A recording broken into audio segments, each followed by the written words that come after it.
SAARC दक्षिण एशियाई क्षेत्रीय सहयोग संगठन और इसे इंग्लिश में आप लोग south Asian association for regional cooperation के नाम से जानते हैं। मैं आप लोगों से कह रहा हूं कि इस तरह की जो संस्थान है, ऑर्गेनाइजेशंस हैं, इनके बारे में एक सामान्य जानकारी अपने पास हर हाल में रखिए, क्योंकि आपके एग्जाम में हर साल इस तरह के संगठनों से क्वेश्चंस पूछे जाते हैं। फिर चाहे आप लोग स्टेट पीसीएस की तैयारी कर रहे हो, या फिर आप लोग सिविल सर्विस एग्जाम की तैयारी कर रहे हो, या फिर आप लोग वनडे एग्जाम की तैयारी कर रहे हो, और आप लोग जिस भी एग्जाम की तैयारी कर रहे हैं उसके कम से कम 4 से 5 साल पुराने क्वेश्चंस पेपर और उसका पाठ्यक्रम सिलेबस जरूर उठाकर आप लोग देख लेना। तो चलिए सार्क के बारे में एक सामान्य जानकारी देख लेते हैं।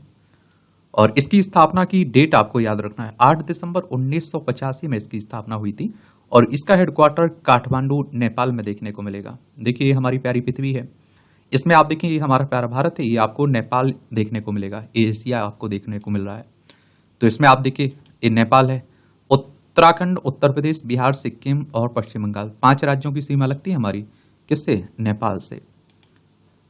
तो दक्षिण एशियाई क्षेत्रीय सहयोग संगठन की स्थापना 8 दिसंबर 1985 को ढाका में सार्क चार्टर पर हस्ताक्षर के साथ की गई थी और दक्षिण एशिया में क्षेत्रीय सहयोग का विचार सर्वप्रथम नवंबर 1980 में सामने आया था। 7 संस्थापक देशों बांग्लादेश, भूटान, भारत, मालदीव, नेपाल, पाकिस्तान एवं श्रीलंका के विदेश सचिवों के परामर्श के बाद इनकी प्रथम मुलाकात अप्रैल 1981 में कोलंबिया में हुई थी।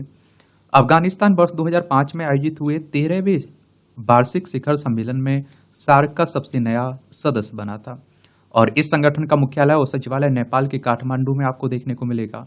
अगर हम लोग इसके सिद्धांतों की बात करें तो सार्क के फ्रेमवर्क के तहत सहयोग निम्नलिखित सिद्धांतों पर आधारित होगा: संप्रभु समानता, क्षेत्रीय अखंडता, राजनीतिक स्वतंत्रता, अन्य राज्यों के आंतरिक मामलों में गैर हस्तक्षेप एवं पारस्परिक लाभ के सिद्धांतों का सम्मान करना। और इस प्रकार क्षेत्रीय सहयोग अन्य द्विपक्षीय एवं बहुपक्षीय सहयोग का विकल्प ना होकर उसका एक पूरक होगा। ऐसा क्षेत्रीय सहयोग अन्य द्विपक्षीय एवं बहुपक्षीय दायित्वों के साथ असंगत नहीं होगा। अगर हम लोग सार्क के सदस्यों की बात करें, इसके मेंबर की बात करें, अफगानिस्तान, पाकिस्तान, नेपाल, इंडिया, भूटान, बांग्लादेश और यहाँ आपको मालदीव देखने को मिलेगा, ये श्रीलंका है। कितने मेंबर हैं इसके? 8 मेंबर हैं। अफगानिस्तान है, बांग्लादेश है, भूटान है, भारत है, मालदीव है, नेपाल है और पाकिस्तान, श्रीलंका।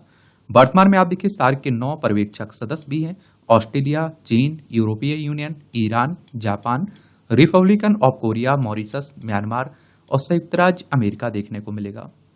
अगर संगठन के कार्यों की बात करें, कार्य क्षेत्र कौन से हैं?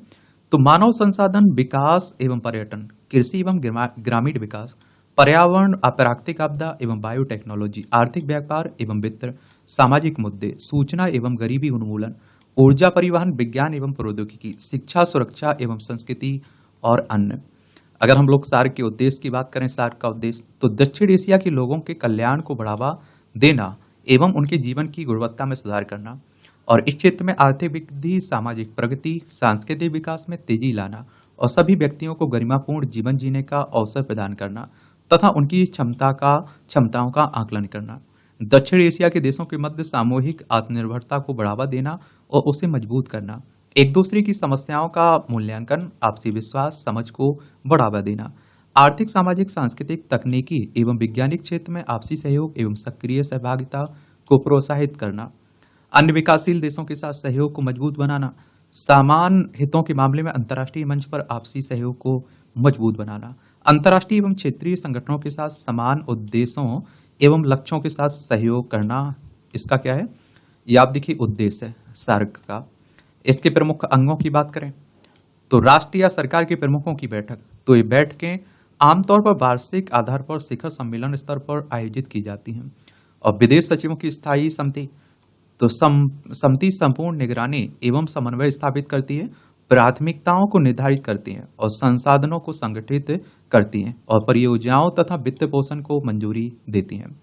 सचिवालय की बात करें तो सार्क का सचिवालय की स्थापना कब? 16 जनवरी 1987 को काठमांडू में की गई थी और इस सचिवालय की भूमिका संगठन की गतिविधियों के क्रियान्वयन हेतु समन्वय और निगरानी, एसोसिएशन की बैठकों से संबंधित सेवाएं, अंतर्राष्ट्रीय संगठनों एवं सार्क के मध्य संचार चैनल के रूप में कार्य करना। और आप देखिए इसके सचिवालय में महासचिव, 7 निदेशक एवं सामान्य सेवा कर्मचारी शामिल हैं। महासचिव की नियुक्ति रोटेशन बेसिस पर मंत्रिपरिषद द्वारा 3 साल के लिए की जाती है। सार्क के विशेष निकाय ये भी देख लीजिए। तो सार्क विकास कोष SDF, तो इसका प्राथमिक उद्देश्य सामाजिक क्षेत्र में सहयोग आधारित परियोजनाओं का वित्त पोषण करना, जैसे गरीबी उन्मूलन, विकास आदि। SDF का शासन सदस्य देशों के वित्त मंत्रालय के प्रतिनिधियों से गठित एक बोर्ड द्वारा किया जाता है। और आप देखेंगे कि SDF की गवर्निंग काउंसिल बोर्ड के कार्यों की देखरेख करती है। और आप देखिए दक्षिण एशियाई विश्वविद्यालय, तो भारत में अवस्थित दक्षिण एशियाई विश्वविद्यालय एक अंतर्राष्ट्रीय विश्वविद्यालय है और दक्षिण एशियाई विश्वविद्यालय द्वारा प्रदान की गई डिग्री एवं प्रमाण पत्र राष्ट्रीय विश्वविद्यालय एवं या फिर संस्थानों द्वारा प्रदान की गई संबंधित डिग्री या फिर एवं प्रमाण पत्र के समान होती है। और दक्षिण एशियाई क्षेत्रीय मानक संगठन, दक्षिण एशियाई क्षेत्रीय मानक संगठन का सचिवालय बांग्लादेश के ढाका में अवस्थित है और इसकी स्थापना मानकीकरण और अनुरूपता मूल्यांकन के क्षेत्र में सार्क के सदस्य देशों के मध्य समन्वय एवं सहयोग बढ़ाने एवं प्राप्त करने के लिए की गई है। तो इसका लक्ष्य वैश्विक बाजार में पहुंच तथा अंतर क्षेत्रीय व्यापार में सुविधा प्रदान करने के लिए सामंजस्यपूर्ण मानकों का विकास करना है। और सार्क आप देखते हैं कि मध्यस्थता परिषद, तो यह पाकिस्तान में स्थापित एक अंतर सरकारी निकाय है। यह वाणिज्यिक, औद्योगिक, व्यापारिक, आप देखते हैं कि बैंकिंग, निवेश एवं और ऐसे अन्य संबंधित विवादों के उचित और कुशल निपटान के लिए एक कानूनी मंच प्रदान करता है। सार्क और इसके महत्व की अगर हम लोग बात करें तो सार्क सदस्य देशों का क्षेत्रफल विश्व के क्षेत्रफल का 3% है एवं विश्व की कुल आबादी का 21% लोग सार्क देशों में रहते हैं। और वैश्विक अर्थव्यवस्था में सार्क देशों की हिस्सेदारी 3.8% यानी कि 2.9 ट्रिलियन अमेरिकी डॉलर है। तालमेल बनाना, तो यह दुनिया की सबसे घनी आबादी वाला क्षेत्र होने के साथ साथ महत्वपूर्ण उपजाऊ क्षेत्र में से एक है।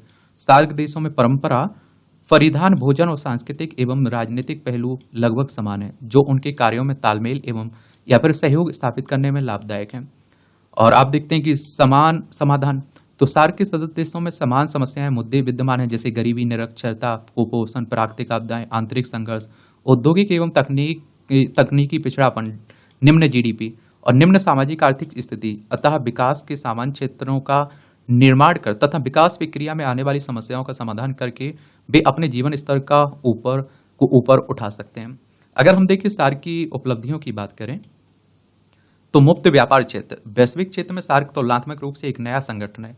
सार्क के सदस्य देशों ने एक मुक्त व्यापार क्षेत्र, फ्री ट्रेड एरिया, FTA स्थापित किया और जिसके परिणाम स्वरूप उनके आंतरिक व्यापार में वृद्धि होगी और कुछ देशों के व्यापार अंतराल में तुलनात्मक रूप से कमी आएगी। SAPTA, south Asia preferential trading agreement, 1995 में सार्क के सदस्य देशों के मध्य व्यापार को प्रोत्साहित करने के लिए किया गया था। मुक्त व्यापार समझौता सूचना प्रौद्योगिकी जैसे सभी सेवाओं को छोड़कर केवल वस्तुओं तक सीमित है। वर्ष 2016 तक सभी व्यापार वस्तुओं की सीमा शुल्क को कम करने के लिए इस समझौते पर हस्ताक्षर किए गए थे। और SAARC agreement on trade and service, SATIS, सेवा उदारीकरण के क्षेत्र में व्यापार करने के लिए गेट्स प्लस के सकारात्मक सूची दृष्टिकोण का अनुसरण कर रहा है। सार्क विश्वविद्यालय, तो भारत में एक सार्क विश्वविद्यालय तथा पाकिस्तान में फूड बैंक एवं एक ऊर्जा भंडार की स्थापना की गई।